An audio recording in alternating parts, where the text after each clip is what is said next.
1 an de prison, dont 1 mois ferme requis pour 4 sages-femmes et la relaxe pour 2 autres. Au Sénégal, le procès de 6 sages-femmes jugées dans l'affaire Astou Sorna se déroulait hier. La mort le mois dernier dans un hôpital de cette jeune femme enceinte de 9 mois a suscité une vague d'indignation dans le pays. Le jugement doit être rendu la semaine prochaine. Le point avec notre correspondante Hélène Renaud. Ce n'est que vers 1h du matin que l'audience s'est terminée, après 15 heures de plaidoirie et d'audition des témoins dans une salle comble sous haute surveillance policière. Un procès hors norme à l'image du scandale qu'a provoqué l'affaire dans le pays.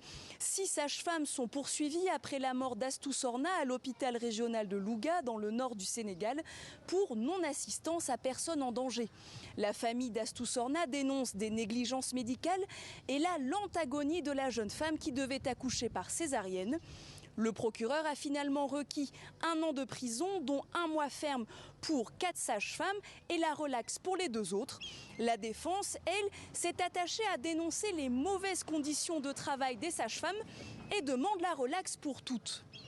Il n'est pas concevable, à mon avis, de retenir l'infraction de non-assistance de personnes en danger contre ces sages-femmes-là dès lors que la dame décédée a été reçue par une sage-femme, son dossier a été présenté, un diagnostic a été établi, et ce diagnostic était en train d'être exécuté et des soins ont été entamés. Où est donc la négligence? Où est donc la non-assistance? La partie civile, de son côté, réclame une condamnation sévère des sages-femmes pour l'exemple et compte d'ailleurs continuer les poursuites dans cette affaire.